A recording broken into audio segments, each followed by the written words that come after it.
Welcome everyone to the Electrical Culture of Safety Livewire program, where we delve into all the complexities of creating a culture of safety within the electric utility industry. In each episode, we feature interviews with subject matter experts, industry leaders, safety professionals, and field personnel from across the industry, where we discuss ways to develop a collective reflection of the perception, attitudes, and shared experiences of the safety culture within our industry. Welcome to ECOS Livewire. Well, folks, we got Mr. Thomas Murphy coming on board. I met him at the NECA Leadership and Safety Conference this last May, and he gave a keynote address to the folks there. And it's like, oh my gosh, this is exactly what we need in our industry.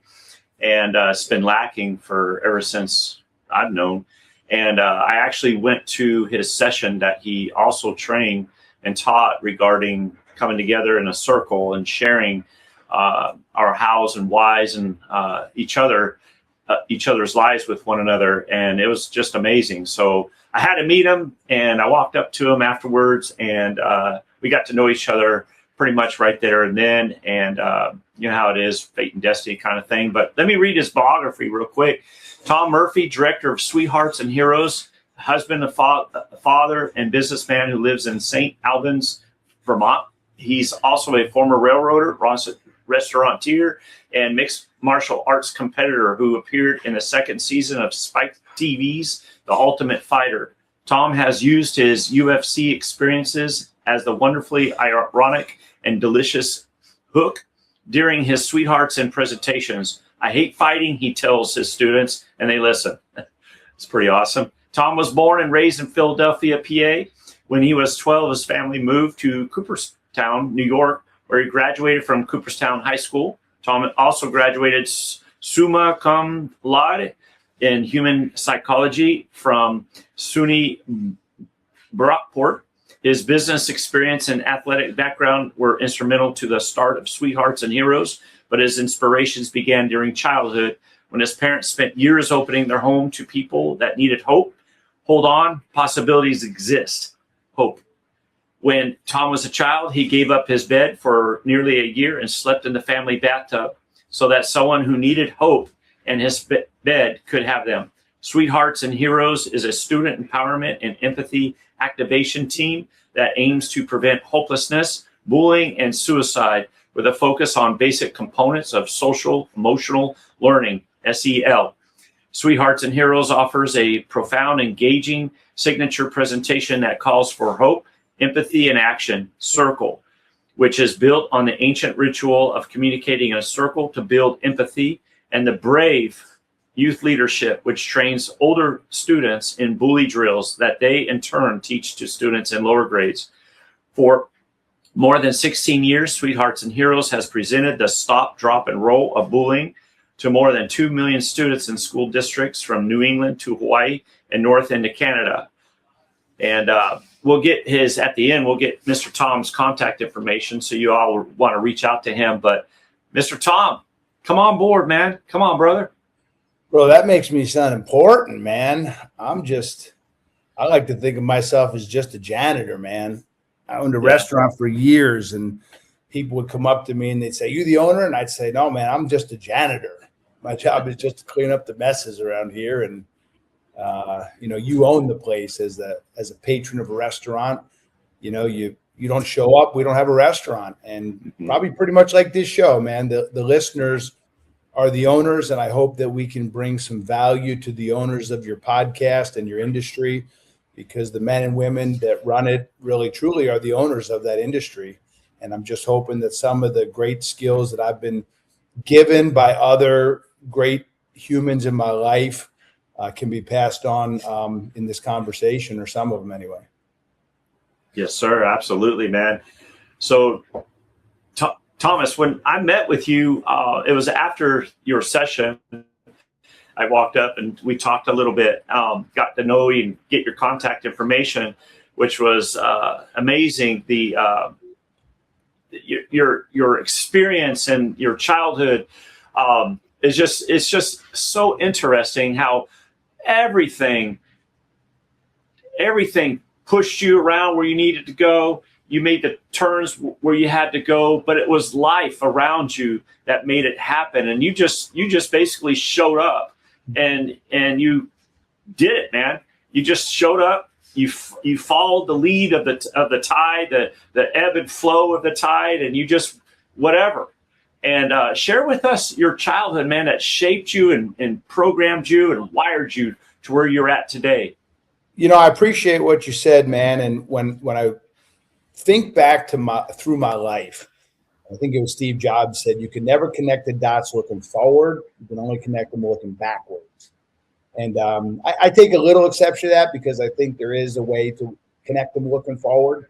But when I look back and start connecting the dots, I almost think I didn't have a choice, that this was predestined for me. But I do believe that we are agents of free will and we do have choices, but the universe presents us with options. And you can, like those books you read when you're a kid, right? Like Choose Your Own Adventure. If you're a Gen Xer, you know what that means. Like you open the book and you read this way and you make a choice and it takes you down a different road. And if I did life over again, I might make a few different choices. But I'm very grateful for the position I'm in. You know, I grew up about as poor as they come. You know, I've said this before that I watched my dad used to put $2 bills in books, and I can remember as a kid needing milk, and my mom would be shaking these books out trying to find $2 for a gallon of milk. But the crazy thing was we always had people living with us. My parents bought this house in Philadelphia, big old stone house for like $27,000 back in the 70s, like 77, 78, something like that. Had all these rooms. And it was like literally a 4-story house. And for some reason, my parents they were, connected to different churches and knew other people. And, here's a guy that's trying to straighten his life out. Here's a foster kid that everybody else has given up on. And my parents just brought him into our house. And I don't think it was the safest or the best thing to do, but it's what they did. And so I spent years of my life just watching people come and go. And I mean, dozens of people. We would go to prison on the weekend sometimes to visit some of them because they just fell off the tracks. Most of the stories don't have happy endings, but that's when I tell people Sweethearts and Heroes began, because I was introduced, to this hopelessness. And ultimately, everything that we're going to talk about here today revolves around that single word. And that's the war that we're in America today, and the world today, is a feeling of hopelessness on the inside. And now it's very much affecting your industry. And so, but from there, my dad just wanted out of the city. And I was a terrible student. And it wasn't that I was a terrible student. I had some real challenges in learning. And about the second grade, they said I was dyslexic. And my crazy dad, who last night called me, he's 76, 77, and he's a councilman in New York in a small town. And they called the police on him last night. And the police showed up. I'm serious. At 11:40 at night, he calls me and he was excited. He's like, the meeting was amazing. They called the police on me. The guy's in a walker. But this is just my dad. And when they said I was dyslexic, he said, no, you're not. And he pulled me out of school in the second grade. And he said, that just means that you can read backwards better than other people. It's a superpower. But anyway, so I had these real challenges in education. And he pulled me out of school, homeschooled me for a year. Then he made the decision to move out of Philadelphia. That's where he was raised, my mom and him, their entire lives. He literally opens up a real estate catalog, points to upstate New York, puts us in a van, drives us up, buys a house for $32,000. And that's where I find the sport of wrestling. And the next chapter begins. Didn't know if I triggered something you wanted me to go. I'm trying to give you the short. Keep going. So that you got triggered into the wrestling and let's continue on, man. Hey, man, like I tell kids always ask me, when did you start wrestling? I said, as soon as I could stand up, my dad knocked me down. I just had this propensity to put my hands on people and I just couldn't control it. My first day in public school, remember my dad took me out of school in second grade, homeschooled me for a year, moved to New York in the third, fourth grade. First day of school, I get NFT, no free time, because I jump on this kid's back in the lunch line. I make him cry. And I was just playing. That's just part of my play personality and my play history. Every night, my dad and he'd get on his knees. I'd be wrestling with him, like really, really wrestling, punching, kicking. It's just, I was programmed for it. And it started to get me in a little bit of trouble just as a youngster. But then I find competitive wrestling, and you can't do those things. And the school system can take it away from you if you don't follow the rules, not just on the mat, but in the classroom. So all you had to do with little Tommy Murphy to control him was say, hey, you're not going to be able to wrestle. I mean, I would tie my own hands behind my back if you told me I couldn't wrestle. That's why the only challenges I ever had was outside of wrestling season. But wrestling just dominated my life. I thought I was going to wrestle for the rest of my life. Again, I had some real challenges in education. Most of your viewers will probably terminate this when I tell them who they're listening to. I had a combined 630 on my SATs. Most people get that on one half of their SATs. That was my combined score. So what I'm trying to articulate here is that I was an intellectual giant in high school, a tiny little giant. Right. I didn't have any bandwidth in terms of education. So when I was ready to go to college, I had a very challenging time getting into school. And I always tell people, if I told you that story, you'd believe in cosmic forces, because of how I got into college. It's too impossible to comprehend. But I get into college to wrestle, and that's where I fall in love with education. And just a few people came into my life and just shepherded me. One guy in particular just said, Tom, you got every skill you need to be successful from the sport of wrestling. Life is not a talent contest. It's a strategy game. And if you have good strategies, you can win the game. And I trusted him. And from there, I just, really accelerated my education. It was hard because I had to learn things that I should have learned earlier. But I went on to graduate with almost a perfect GPA. And I was on my way to graduate school, had our first child with my wife, Wendy, of 27 years. And I took a summer job working at a railway company, just clearing trees from tracks. And I just fell in love with the industry, man. It was the first time I ever made money in my life, and making like $16 an hour back in 1999. I thought I was a millionaire, and just fell in love with it. And I just kept going on that track, man. That was a choice that I made in that choose your own adventure. And I forewent graduate school to go work in this industry that I just fell in love with. And I just skyrocketed. I had a couple of men that just took me under their wings, shepherded me there. And, but I wasn't ready to stop wrestling. Mm-hmm. And so the universe put me an hour away from one of the greatest mixed martial arts teams on planet Earth in Montreal. And there's a world champion named George St. Pierre that trained there for years, became a very good friend of mine, and just got shepherded there by a Lebanese guy who was more of a philosopher than he was a mixed martial artist. And we just became very dear friends. And I just kept growing in that sport. And then I found myself on this reality TV show accidentally. I think the universe would probably have a different perspective on that. But I didn't do it to be on a TV show. I did it because I just couldn't get the beast out. This need I had. One of my I'll use the word saviors in a different context, but one of my saviors was wrestling. And man, it just kept me on the straight and narrow. Like if I was wrestling, I was doing good. And I knew that as a husband, especially, I needed to stay on the straight and narrow, because Tom Murphy can wander from that kind of stuff. As a father, I needed to stay on the straight and narrow. So I needed wrestling in my life.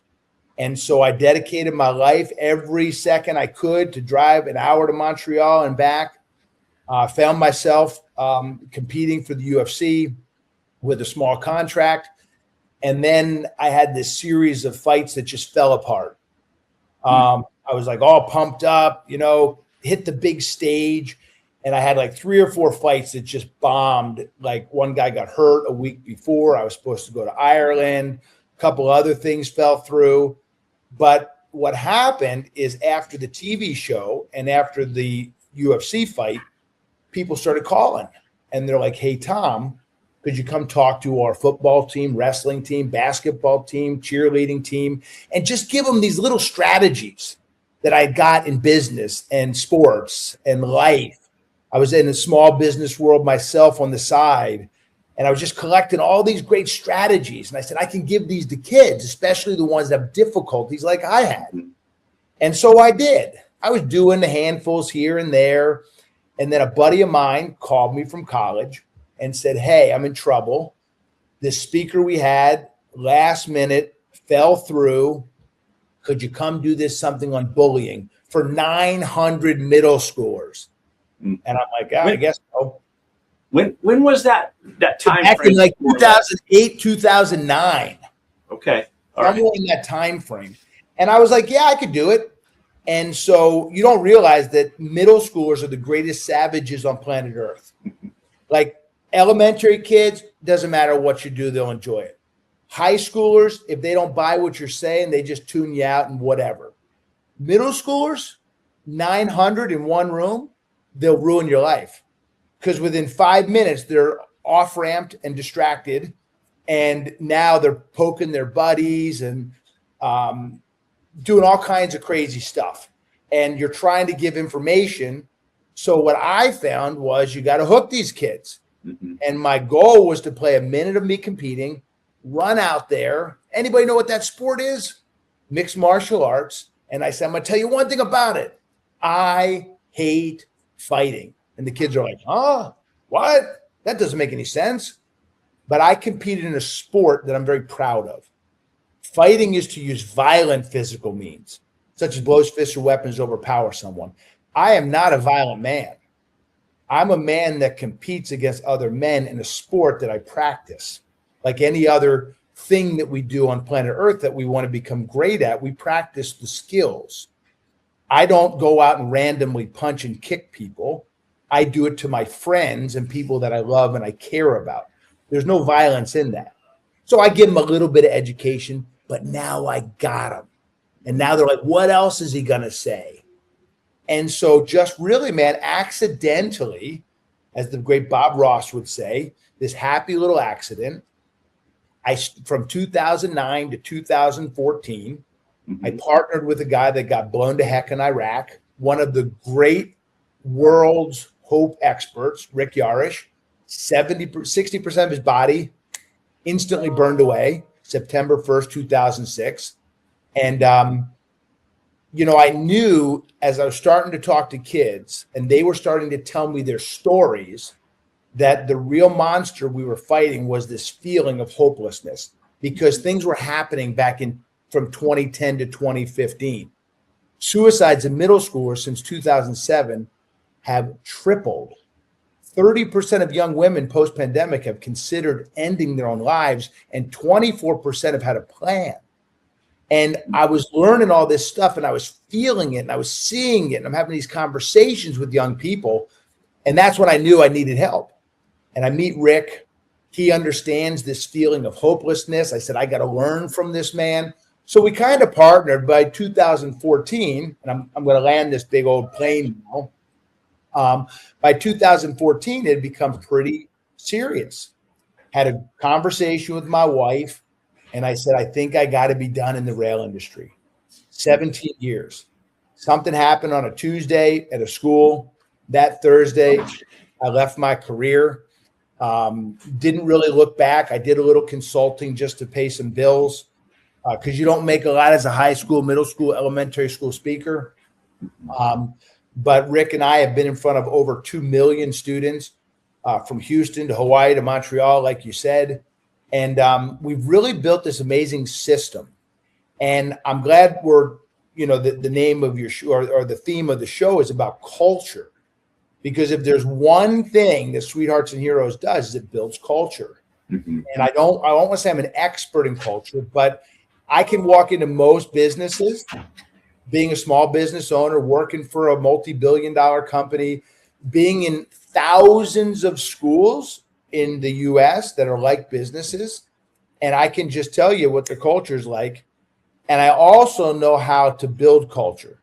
Yeah. And so just to kind of put a bow on top of this, people are like, okay, this is great. Maybe some of our electrical contract people have kids, but what does that have to do with our industry? Well, your industry reached out to me, us, about 2.5 years ago. I got a random call from a guy, and he said, hey, you don't know me. I work for this company called Northline Utility throughout New York State. And one of our employees in human resources, one of their family members, works in a school and sat in a circle with you and part of our system and said, could you please come to our safety summit and do some of those circles with our linemen, with our contractors, with our employees. And I didn't know anything about the industry at the time. Wow. Just 2.5 years ago.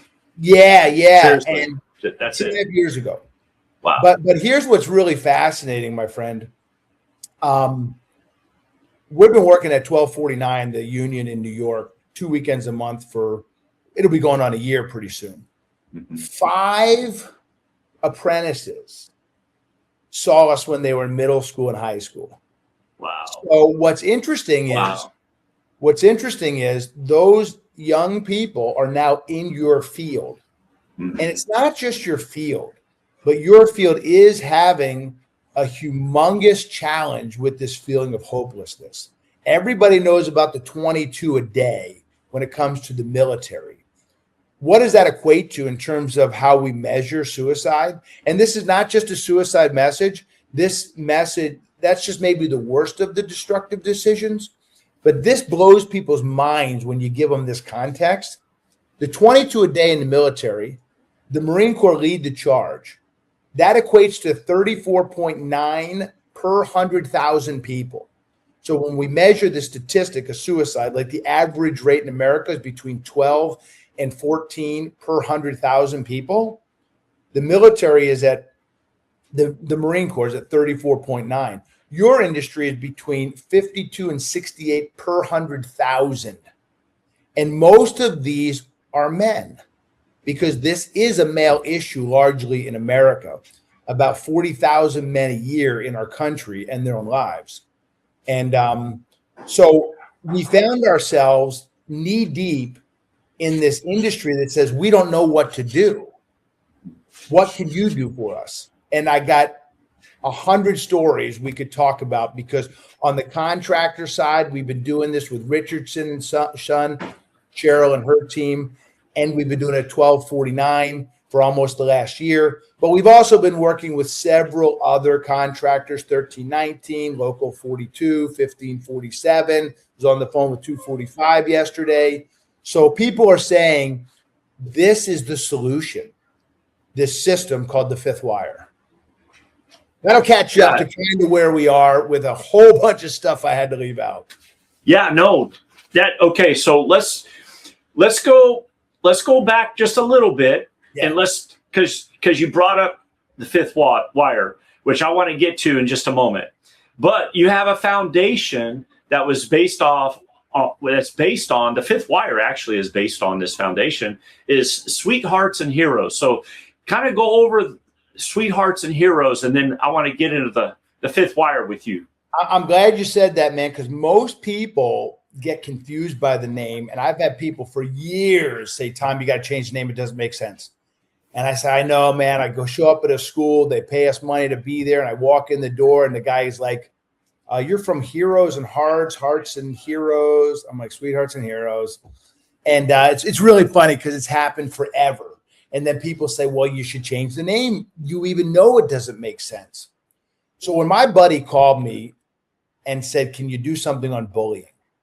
The first thing I did was grab my dictionary, because I was never bullied. I was never a bully.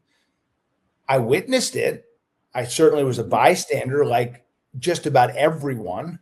but I didn't really have a relationship with bullying. I didn't understand it. And for me, like sometimes people are amazed in this electrical contract world because I'm talking hot sticks and all this other vernacular. And they're like, man, people don't do that when they come from a different industry.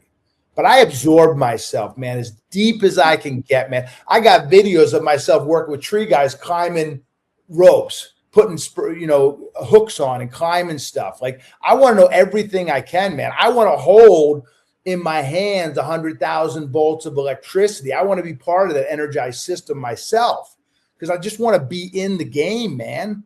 I'm not just here for a cheap ride. I want to know everything I can about this industry. And so I did. That's just my nature because I'm not smart. So I got to dig in like a tick and learn everything I can. So when my buddy called me to do that first bullying presentation, I opened up the dictionary from a bystander's perspective, and I saw the word bully, and it said word origin sweetheart. And I was like, what? Now, if that doesn't pique your curiosity, you got some challenges as a human. Because every one of us know the word bully, a blustering, quarrelsome, overbearing person who habitually, intentionally badgers smaller or weaker people. That's the modern day definition. So when it said sweetheart, I said, well, that doesn't make any sense. So I went deeper. And what I found was that the word bully was an endearing term. It was someone that came into your life, kicked you right in the shorts, and said, get your crap, get in the car, you picked this stupid sport, you're not quitting. And it was annoying and it was frustrating and it pissed you off. You bought that new instrument home because you thought you were going to be some rock and roll star. And you honked on that baby once or twice and you're like, this sucks. I'm not a musician. And it sat against the wall. And then your mom was like, young man, I bought that for you. Start practicing. And you just started honking away at this thing and it was terrible and whatever. You finally got out of it. Or life was kicking your butt and you felt like giving up. And out of the universe, the call comes. Hey, man, what's going on? Not much. That's not true, man. I saw you. Your head was dragging. What's going on, man? Nothing. That's not true, man. I'm coming over. Get your stuff on. We're going out. Yeah. And what I had this moment of realization when I was going to play that video, run out on stage, say I hate fighting, it just hit me, man. The guy that asked me to do it was our heavyweight in college. He was bigger than me. He was stronger than me. He was older than me.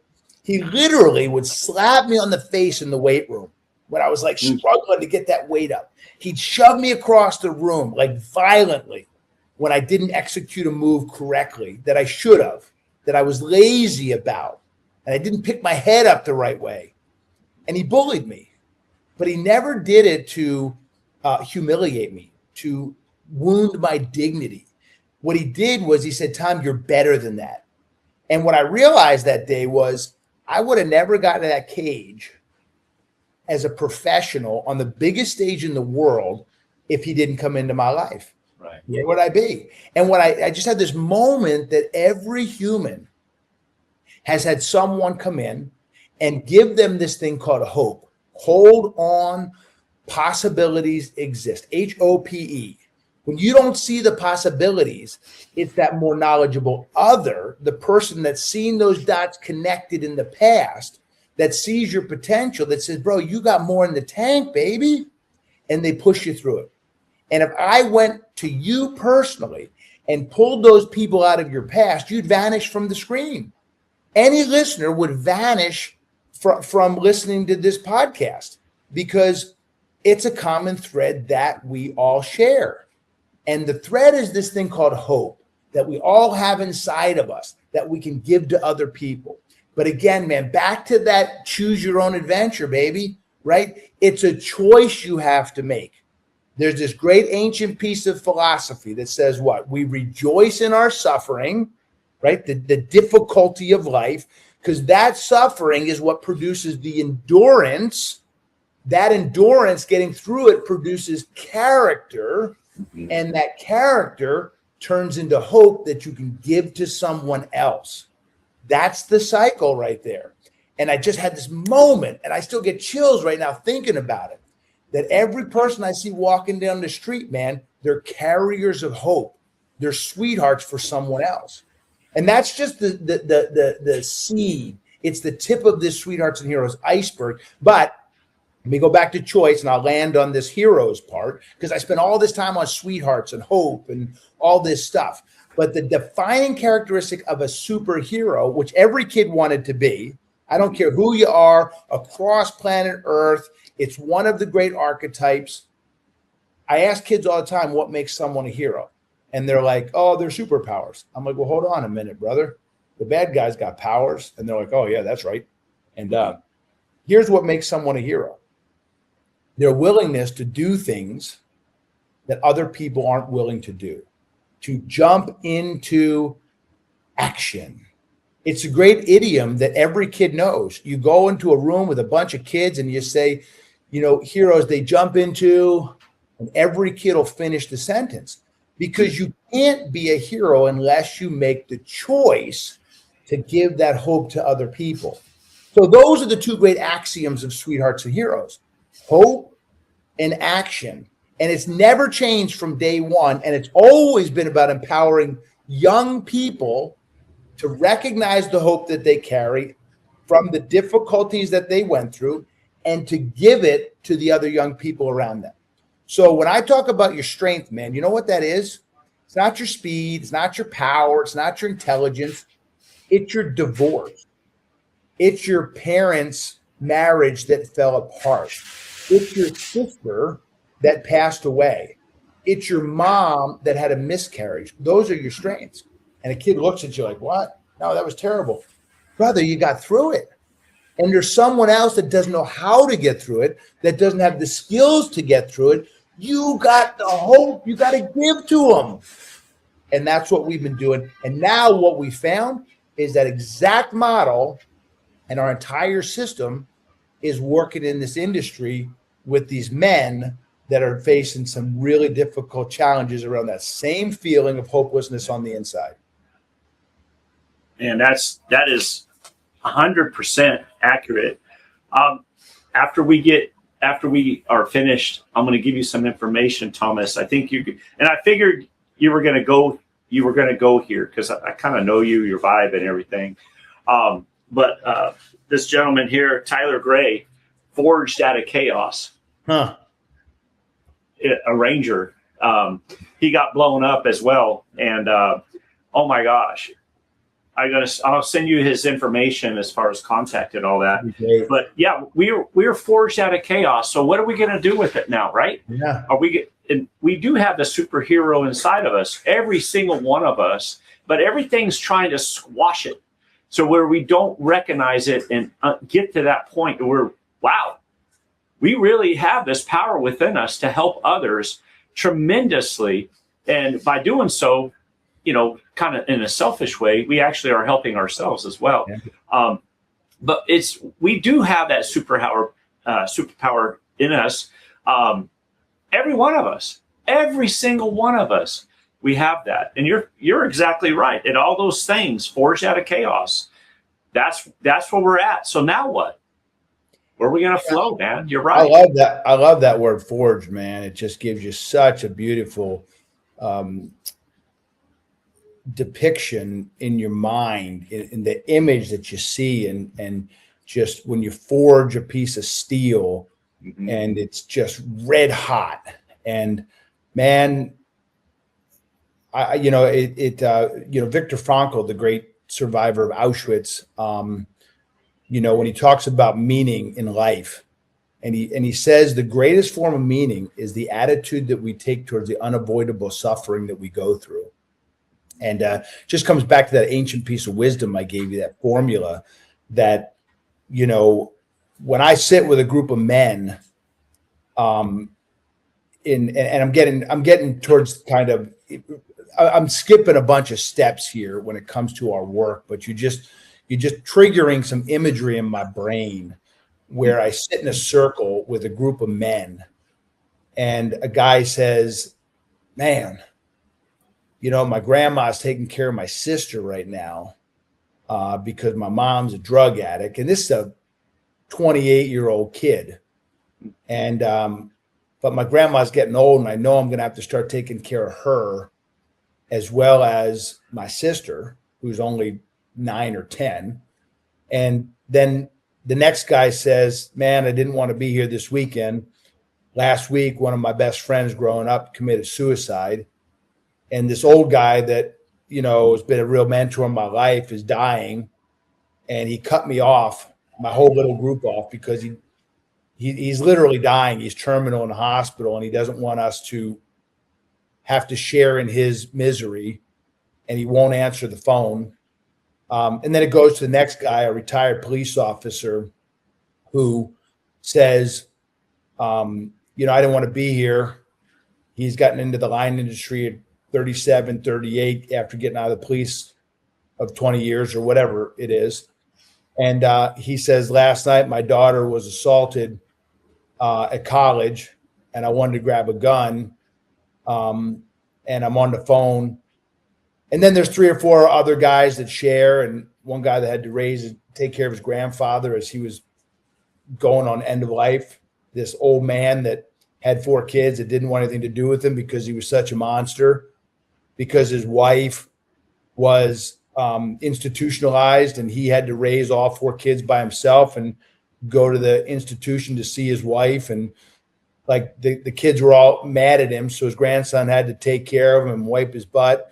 Like when you could sit in a circle like that with a bunch of men and share that kind of stuff, and everybody's getting stronger, man.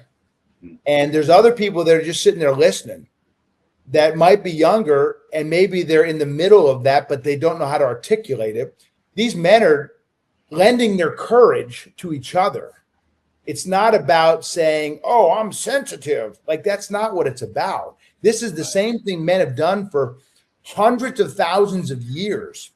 When the battle's over and you're licking your wounds and you got an arrow sticking out of your shoulder, you got to come together as men and commune over these challenging things. And it's not just men. I'm just saying in this industry, when I say making yourself vulnerable, it makes you feel, and if you finish that sentence, the majority of people are going to insert one word. Making yourself vulnerable makes you feel, what's the first thing that comes to your mind? Weak. Every kid in America says the same thing. I learned this from students. But if you have your own child and she says, Daddy, I want to do the talent show, and she runs up on that stage, you'd agree that she's making herself vulnerable, right? She's opening up herself to attack. That's what the word means by definition, physically, emotionally, psychologically. But you'd never tell me that your daughter's weak by running up on that stage and forgetting her lines or her voice cracking. You'd be so proud of her. But for some reason, as men, we just associate vulnerability with weakness. But that's not true. And so for me, when I get a bunch of men that decide to make the choice to make themselves vulnerable and to talk about the biggest challenges that they've had, especially the ones that they've succeeded through, man, that's nothing but strength. And you're lending that to the other people within your network, within one of your intergroups, which just makes everybody stronger. The emotional intelligence of the group grows up collectively. So, that's as we get deeper and deeper into our work, man. But you just triggered a whole bunch of things in my head in that imagery about being forged. But that's a fire right there, man, that you're in, and you're watching it in real time. And Tom, that's how you make a strong sword. The more you forge it, get it in the fire, bring it out, pound it, get it in the fire, bring it out, pound it. That sword just become more and more pure, more and more efficient in that battle of life. And you brought up something. And bro, don't forget what I brought up. But what you're saying is exactly what we're doing at 1249 right now. We got 140 apprentices. And every month we're going back with these men and we're jumping in that forge and we're reforging it and we're reforging it and we're reforging it over and over and over again. Now we're going to have a set of journeymen that go into the field And there's going to be this really difficult transition period where we've got these journeymen, these apprentices that come into the field with a brand new set of skills and say, we know how to build a strong culture, strong community. Because why? Because you build a community, a culture in two ways. This came directly from Daniel Coyle's work in Culture Code. You need a secure culture, not a safe culture, because Circle is not a safe place. We're going to talk about really difficult things. If you think you're going to run from your challenges, you're wrong. But security means you're not going to get attacked for who you are, what you believe, how you feel. But how do you get there? You get there through small shared moments of vulnerability. So when you voluntarily make yourself vulnerable, you always make yourself stronger. And when you do it as a group, you got a culture that's just unbreakable, man. No, that's exactly it. Where the fear factor, we think it's going to show weakness, so we have that fear factor trigger inside our chemical reactions, and that shuts us down. That shuts us down to where we don't want to share. But when you realize that all that was actually a lie, that we just were taught, you can't do that. You got to clam up and shut down. And we grew up, you and I grew up in that, and our fathers, they grew up in that situation, coming back from the old ways, the hard command and control fathers. And it kept us from wanting to do good, but it was like, I have to do good. I'm forced to do good. But when you start becoming vulnerable, then it's like, no, I really want to do this. I want to do the right thing, help each other out. Let's go. Right, man. And what you're doing, man, is you're touching on a deficit-based model. And I talk a lot about deficit versus strength-based models. And deficit is identify, diagnose, treat. And even in your little statement, and it's not a criticism, but we came from a culture of generation, identify, okay, diagnose what the problem was, and now come up with a treatment. So that's okay, and you have to do that. When you come at it from a strength-based perspective, vulnerability, you can, and please don't take this as a criticism, but we can say it's because our parents. But here's the reality, man. The strength-based perspective says, no, vulnerability just takes practice. Mm-hmm. So what are you doing to put in place the practice of making yourself vulnerable? Now, we can talk about what our parents did to us, and that's great. We're identifying it, diagnosing it, not blaming, but just saying this is why we are the way we are. And that's fine. We can do that.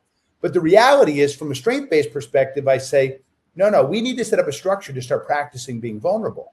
It's just like when you're a kid and you can't speak in front of other people, but you can speak in front of your buddies, so you can public speak. Well, yeah, but it's in front of my friends. Okay, well, add one new friend, add a third new friend, a fifth new friend, a seventh new friend. Wait a minute, man. Now you're speaking in front of a brand new group. So you are a public speaker. You just didn't practice. And so a lot of what we do, and it's the same thing climbing a pole, dude. Like if I was like, hey, bro, I want you to watch this quick video on climbing a pole. You're an apprentice.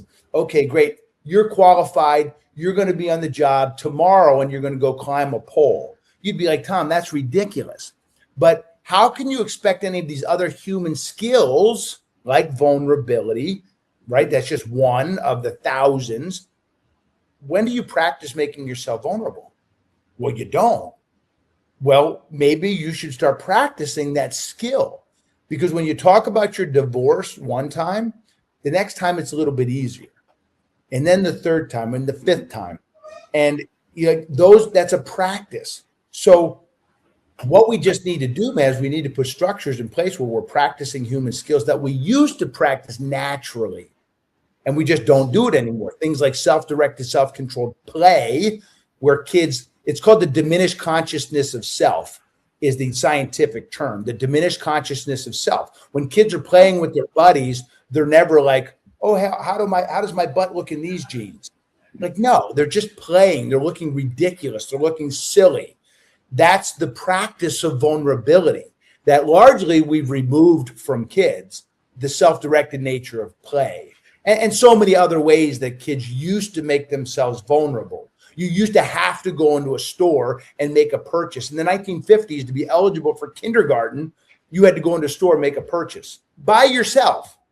But you were practicing being vulnerable and looking at the person across the counter and putting your candy up there and making a mistake with the money and looking silly.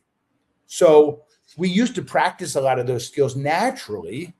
And now we just don't do that. We've eliminated that from kids. And we're like, oh, let me do that for you, buddy. So I don't mean to go off on that tangent, but and I hope it wasn't a criticism. No, that's true. Model of looking at where we are. Right. Yeah. Yeah. Just that openness to where we can be vulnerable, and we need to embrace that, because that's how we learn and that's how we grow intellectually and cognitively and connectively. We got to have that. Amen. Yeah. So talk to us a little bit about prevention and intervention. Yeah. So talk to us those two definitions and the differences, because typically our industry is reactive, not proactive. Yeah. Well, you want me to throw Mark Lawrence under the bus here? Do you know who Mark Lawrence is? I don't. Mark's the business manager for 1249. Okay. I love this guy. I love him. So when I came back, when I saw you, when I met you, I came back and Tyler, who is the training director at 1249, he was a journeyman lineman. He runs all the classes, and he saw us out there, and he came back and he told their assistant business manager, a guy named Colby, and he said, "Man, you got to see this stuff. It's just different than what we're trying to do." And let me say this, and this will knock most people off their chairs that are listening. 1249 since 2023 has had 15 suicides since 2023, with 11 additional overdoses. That's the stats I was given from 2023, and we're in 2026 now. So you do the math on that one, and it's scary. And so that's why 1249, which is a pretty decent union, about 3,300 members, said we got to do something differently because what we're doing isn't working. And so this guy Colby, the assistant business manager, called me up, said, "Hey, Tom, this guy Tyler saw you out there in Des Moines. Would you mind coming and talking to me about your work?" And I was like, "Yeah." About a 7-hour drive for me, 6.5-hour drive. Get in my car, drive to 1249. It's like one of my favorite little stories. And end up spending 2.5, 3 hours with Colby, just blasting him. Prevention, fifth wire, sweethearts, heroes, our system, everything we can put into place. So he's like, wow. I leave. He goes, "I need you to come back and talk to Mark Lawrence, the business manager." Mark's in his 60s. And I'm like, "Yeah, man, no problem. Just let me know." Get the date scheduled, go out there, no more than an hour. I start giving Mark my spiel, and he's like, "Tom, I think we're good. We got an EAP line. We got stickers for the helmet. We got everything in place." Now he is looking at it from an intervention standpoint. Somebody comes with a problem. Let's diagnose it, set up a treatment plan, help this person, right? I am not looking at it from that point of view. Now, I have a degree in psychology, but you need professional help if you've gotten yourself to that point. Now, I will also backpedal on that statement a little bit, because I truly believe that human beings for thousands of years have gotten through some of the most difficult things because they're surrounded by networks of strength and the sweethearts and heroes in their lives. Without psychologists and counselors in the Middle Ages, in the Dark Ages, for thousands of years, we got through it. But I will say, in our modern day, there is a need for psychopharmaceutical intervention, for cognitive behavioral therapy, for other forms of therapy there's a need for it. So I don't want anyone to get off here thinking we don't need that stuff anymore. That's not what I'm saying. Mark Lawrence says we're good. I leave and I drive 6.5 hours back home a couple weeks after meeting with Colby. And I'm like, well, that was great. That was a huge waste of 2 days. Anyway, Northline Utility calls me back after the initial work we did and said, hey, we were so impressed by the circle work you did last year. Would you come back and do a keynote for our whole company? And it's going to be at the Union Hall, the same place. I'm like, yeah. So that summer, a couple months after Mark sends me packing, I go and do this keynote. Mark watches the keynote. But more importantly, I did a bunch of circles after. And Mark sat in a circle with me and 19 other people. I get in my car after the day, drive down the road. I'm 3 miles down the road and my phone rings. Mark Lawrence. He goes, Tom, can you come back? I'm like, yeah, I guess so. And remember, a couple months before, he just told me to get lost. Yeah, take a hike. And everything I was trying to explain to him about our system and how it works and what this circle practice does for people, especially men. Mm-hmm. And I said, yeah. So I turn around, do a U-turn in the road, go back. I walk in the door. He goes, I'm all in. Make it happen. Nice. Because he had to feel it. But what he was feeling is the same thing that Mike Starner felt from Nika. He sat in a circle with me once, didn't know who I was, calls me up a month later. This is how I ended up in Des Moines, Iowa. Calls me a month later and says, hey, man, you don't know me. I sat in one of your circles that you were doing with some linemen. He said, I feel like I know that team better than my own here at home in Washington. He goes, would you come to Des Moines and do that at a national level? So my point is not to just tell a good story. What we do is we help build networks of support amongst peers. And a lot of our stuff is just wrapped in Dr. Peter Weinman's work. He built Wingman Connect. He's out of the University of Rochester. And what he really figured out, man, was so simple. And it's what we had been doing for 7 or 8 years before his research.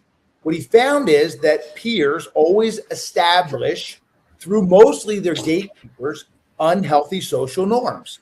And I know this because I was a young man. I was on a wrestling team, all this other stuff. And I did stupid things because of my buddies, because that's what we do as humans, right? We look at people that have prestige, that have influence, and we conform to a lot of those things.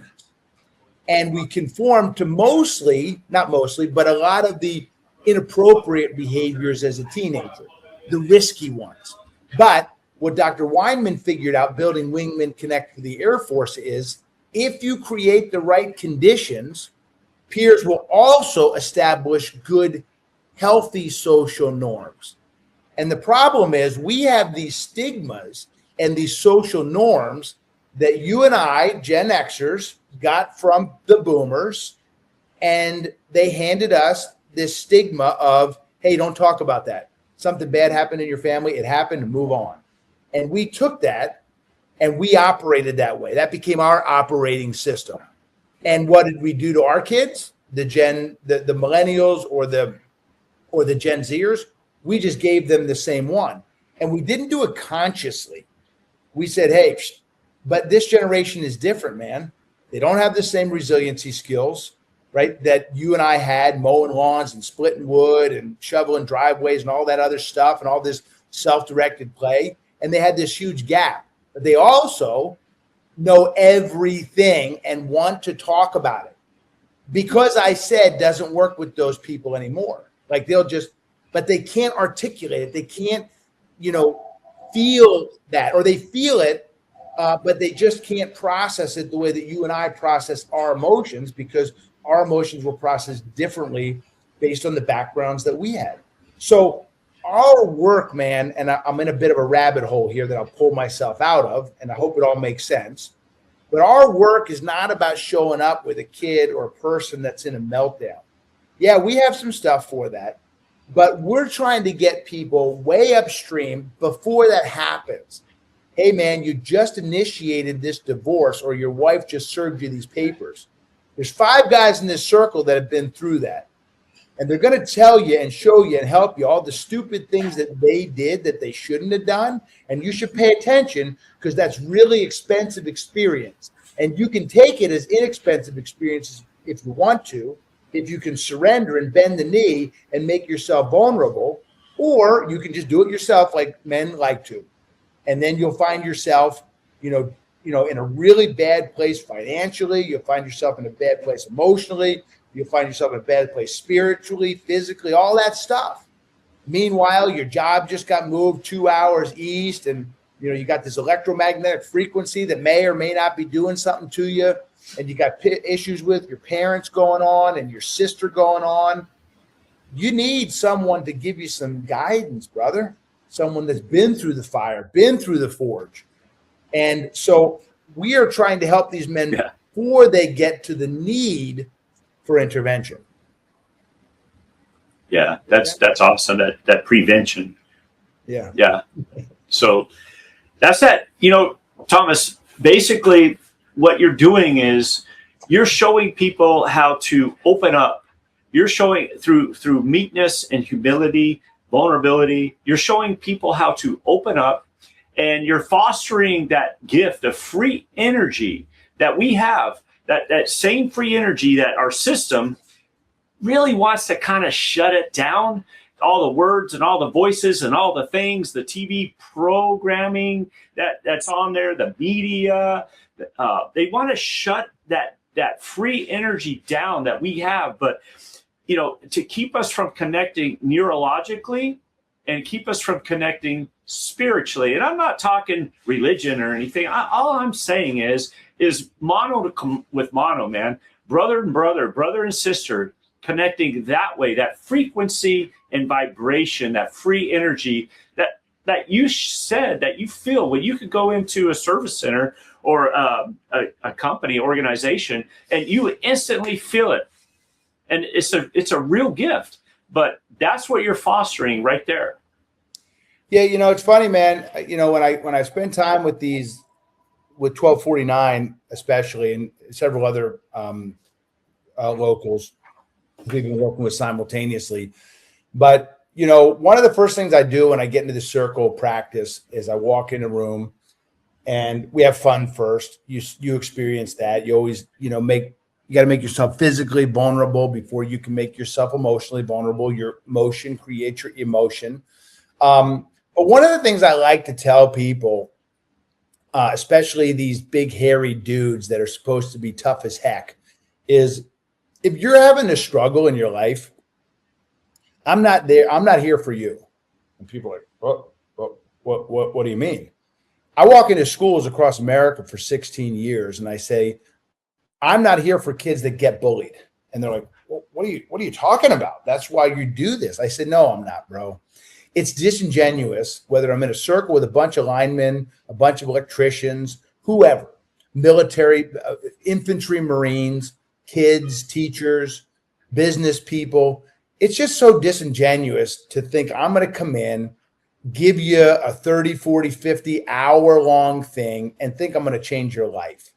I might give you a little bit of ignition, but I'm not here for you. Okay, Tom, well, can you make sense then? Yeah, I'm here for the other people. I'm here for the people who life is going great for, who've already been through the fire. I'm here, and I just had this conversation with a group of linemen because, they were forced to come to the union hall to do this circle stuff, and some of them had to drive 2 or 3 hours one direction to get there. And they're like, I don't even have to be here today. I should be with my family. Like, this is bull crap. And they all sit there before the circle and they sit there and they commune on the deficit and they complain. And they're like, I can't believe we have to do this bull crap. I just listen to it, pretend I'm not hearing it. And, but when I get them, man, I say, listen, look at that flag over there in the corner. What's that say on it? And they're like, well, it says 1249. I said, no. What's the only word that matters on that flag? Brotherhood. And you call yourself a damn brotherhood, okay? But you want to watch the football game this weekend? You're pissed about being here? Your you say that this is your family time and you shouldn't have to sacrifice it. Well, let me tell you what, brother. If you were struggling, do you think that your family would want another man to be there for you when you needed him? Of course they would. But you have to build that capacity. It's not a brotherhood just because you say it's a brotherhood. You all say you lay down your life for one another. If your brother was getting electrocuted, would you kick him and knock him off that energized line or whatever you had to do? You'd say, yeah, I would do it. But your brother's heart and soul and spirit is being electrocuted, and you're like, I got to watch the football game. I can't believe I can't go hunting this weekend. This is bull crap. Like, you know what you should do? You should quit. And you shouldn't be in this industry because you're not a brother that I would want, period.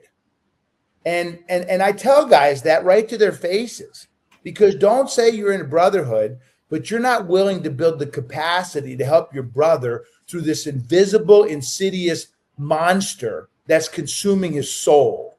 You're not a brother, man. So you should quit is what you should do, because I don't want you in my brotherhood.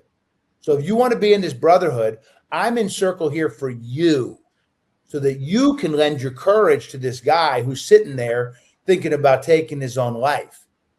That's why I'm here, for you, the one that wants to watch the football game or go hunting. I'm here for you. I'm not here for the guy that's struggling, because you're the one that's got to see him every day. You're the one that's going to go to the show up. You're the one that's going to be up in the bucket with him. You're the one that's going to be pulling wire with him. And maybe if you talk about some of the difficulties you're having with your daughter, right, or the difficulties you're having with your father or financially, maybe you'll lend your courage to him and he'll talk to you about it instead of turn into a bottle or turn into some pills or turn into something worse. That's a brother. Yeah, that right there is that's the difference between being a leader, which to me, a leader is actually a servant, and somebody else that's in maybe the same room that is seeking self-fulfillment for themselves. And that's exactly what you're talking about. Same thing. Man, you know, I tell people all the time, I tell kids all the time, I don't believe in motivation. I think it's a cheap, dirty trick. I can get most people to go run around a block a few times, motivate them to get in shape. And, you know, they're going to do that tomorrow and the next day and the next day and the next day and the next day. Probably not, right? But I'll tell you, the one part of motivation that I believe in is when I get up on a stage or I get in a circle with a group of men and I feel their gratitude, like, man, that motivates the heck out of me, dude. I just can't wait, because life comes down to one thing, brother. And I learned this from a kid years ago, really early on in Sweethearts and Heroes. I'm packing up my stuff in this auditorium. This kid comes back in, and I could just feel the energy, like he wanted to talk to me about something tough. And he started, and honestly, man, it made me uncomfortable. Like, I was like, oh, God, this kid's going to start crying in front of me. And like, what do I do? And it was the great Fred Rogers that helped me with this one. He said, people have said for years and years, don't cry. All it's ever meant is that I'm too uncomfortable when you share your feelings. He said, I'd rather them say, go ahead and cry. I'll be there with you. And what I've learned, man, is when someone shares those feelings with you, what a gift they're giving you. They're opening up their soul and they're saying, look at this. It's wounded. It's injured. It's broken. I need your help. And so when that kid did that to me, man, I didn't know how to process it. And so I just wanted to try and get him to regulate his emotions. And I knew a joke wasn't appropriate. But I said to him, I said, hey, brother, I said, you're going to be on the big stage someday.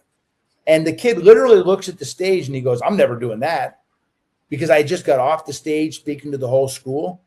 But I could feel he pulled himself together a little bit. And he goes, I'm never doing that. And I said, no, bro. I said, the big stage, you know, in your coffin someday, hopefully years from now. I said, none of us are getting out of this one alive. But I told him, because what he wanted to talk about was a relationship. And he wanted to talk to me about a broken relationship. And I said to him, I said, bro, you know who's going to show up on that big day when you're in that coffin? only the people whose life you've affected in a positive way. I said, those are the relationships you got to focus on. And when I'm on the big stage someday, I want people walking by me saying, man, what if Tom wasn't in my life? What if he wasn't there when I needed him? What if he wasn't there when I didn't even know he was there? Like, that's it, man. And life comes down to that one single word, relationships. And if you're focused on anything else, man, you missed the boat, dude. Took me years to figure that one out in my own heart, in my own life. But every day I wake up, man, all I'm thinking about is who's showing up on my big day. And I'm not even going to know it, so it doesn't matter. It's not like I'm going to get a bunch of accolades and praise and feed my ego. I mean, maybe I will. It'll be up from some clouds or something. But the truth is I won't even be there. So I just want to leave people with that feeling, man. And I think all of us should be, on the hunt every day from the time we wake up to the time we go to bed and say, how am I going to affect that person's life in a positive way? And you should profess that, man, out loud, because people should call you on that. Like, bro, you're just talking about your fishing boat. Like, what does that have to do with making my life better? That's awesome. Your buddy should call you out on that. Yeah, that is so true. So flipping true.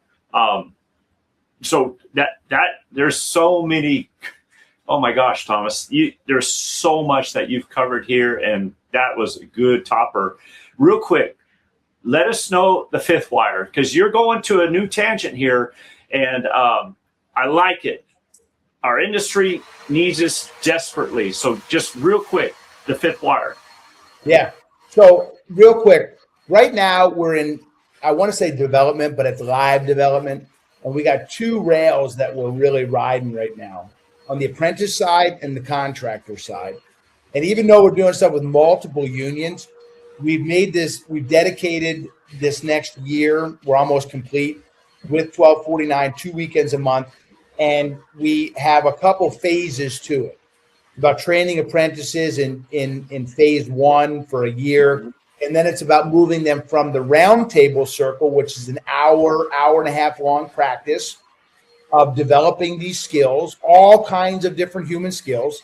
And we move into what we call a flash circle, which is about a 20, 30-minute circle that takes an existing safety issue, maybe a fatality, something that the industry should be talking about, and it pairs it with a human skill. And what I mean by that is this. So, let's say we show up for class and we're doing a transformer class. This is a flash circle. This is phase two of this system that we built. And if you're going to a transformer class as an apprentice, and the person that runs the flash circle says, hey guys, I've got something fun to do with this ladder. We're going to do some fun game with it. Great. Then we're going to talk about ladder safety, because over in this seaport, somebody fell off a ladder, was injured, was killed. We want to review ladder safety. And they review it. Everybody gets a chance to talk about how they feel about it, ask questions about it. This is the facilitator or the weaver. Mm-hmm. Then the facilitator that's been trained to do this says, hey guys, I want to tell you about the time I fell off a ladder.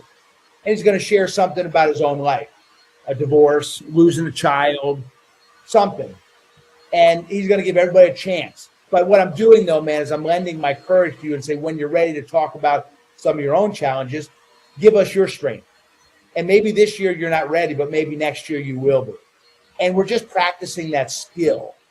And then we end with some gratitude. But that's a flash circle. And I'm dumbing it down, but it's really, really fun, and people look forward to it. There's a little bit more to it that makes it really hooking.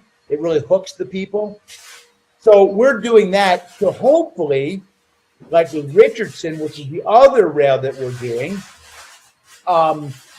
doing this with a contractor. There's 5 different show-ups. We're doing these big round table, hour and a half long circles, but we will be staging them into these flash circles, which becomes a weekly practice for contractors that want to do it. But what we're doing, man, is we're building the capacity at the union level. So we have a new breed of journeyman linemen that's going to transition into the field and know it's okay to talk about this stuff with your brothers. And that's just real kind of high level. There's some training that we do. when it comes to both forms of training.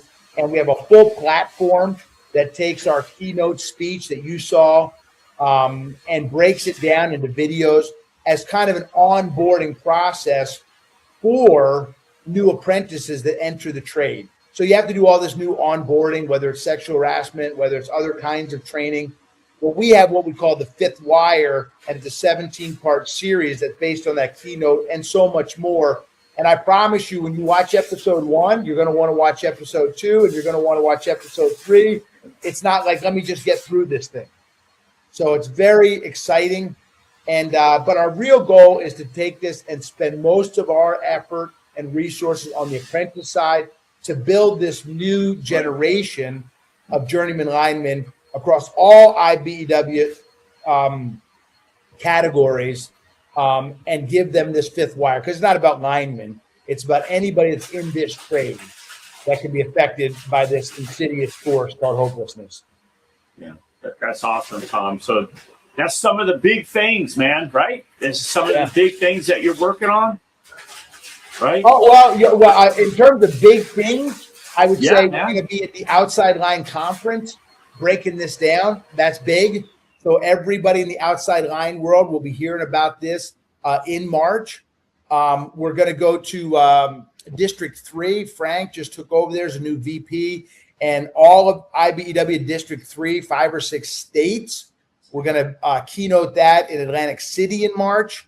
And I just talked, maybe a little premature for me to announce this, but the IP conference in Orlando in May. Looks like we may end up being there. You're going to be speaking. Yeah, I think they've asked us to. We haven't finalized it yet. So there's a lot of big things happening. We're going to spend a week up in Alaska with 1547. So just some really big things that I think by March, the whole Fifth Wire digital platform, any union in America, any IBEW union in America could bring it on. We're working with a few vendors to kind of help us bring it to these different unions. So just really exciting stuff that's going to help just reverberate all of this across the industry and really build a culture, community of belonging within this industry. Right on. Love it, man. I love what you do. And I appreciate your brotherhood, your attitude of brotherhood, and your heart, your passion. And it's really exciting to see you as a child going through all these directions that leads you here today. And I mean, you can literally predict by looking in the past, you can literally successfully, accurately predict where this is going to go in the future. You can. It's going to be amazing.